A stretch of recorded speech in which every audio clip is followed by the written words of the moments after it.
డిమాండ్ల సాధన కోసం కేరళలో ఆశా వర్కర్లు వినూత్న రీతిలో నిరసన తెలిపారు.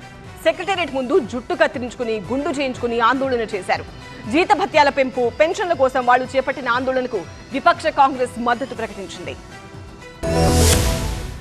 కేరళలో ఆశా వర్కర్ల ఆందోళన మరింత ఉధృతమైంది. జీతాల పెంపు, పెన్షన్ కోసం ఆశా వర్కర్లు చేపట్టిన ఆందోళన 50 రోజుకు చేరుకుంది. త్రివేంద్రంలో సెక్రటేరియట్ ను ముట్టడించిన వందలాది మంది ఆశా వర్కర్లు ప్రభుత్వానికి వ్యతిరేకంగా నినాదాలు చేస్తూ జుట్టు కత్తిరించుకొని గుండు చేయించుకొని తమ నిరసన వ్యక్తం చేశారు. ప్రభుత్వం తమకు రోజుకు 232 రూపాయలు చెల్లిస్తోందని, దీంతో తమ బతుకు గడవడం లేదంటూ ఆవేదన వ్యక్తం చేశారు. తమ డిమాండ్లు పట్టించుకోకపోతే ప్రాణత్యాగానికైనా సిద్ధమని ప్రకటించారు ఆశా వర్కర్లు. త్రివేంద్రంతో పాటు కేరళలో ఇతర నగరాల్లో కూడా ఆశా వర్కర్లు జుట్టు కత్తిరించుకొని గుండు చేయించుకొని నిరసన తెలిపారు. ఆశా వర్కర్ల ఆందోళనకు కాంగ్రెస్, బీజేపీ పార్టీలు సంపూర్ణ మద్దతు ప్రకటించాయి. వాళ్ల న్యాయమైన డిమాండ్లను వెంటనే నెరవేర్చాలంటూ పీసీసీ డిమాండ్ చేసింది. ప్రజలకు ఎంతో సేవ చేస్తున్న ఆశా వర్కర్లపై లెఫ్ట్ సర్కారు ఉక్కుపాదం మోపుతోందంటూ మండిపడ్డారు పీసీసీ అధ్యక్షుడు సతీష్. రాష్ట్రంలో అవినీతి పెరిగిపోయిందని ఆరోపించారాయన. తమ డిమాండ్ల సాధన కోసం మరోసారి సెక్రటేరియట్ ను ముట్టడిస్తామని ప్రకటించారు ఆశా వర్కర్లు. గౌరవ వేతనం పెంపు, పదవీ విరమణ ప్రయోజనాల కోసం ఆశా వర్కర్లు ఫిబ్రవరి 10 నుంచి సచివాలయం ముందు నిరసన తెలుపుతున్నారు.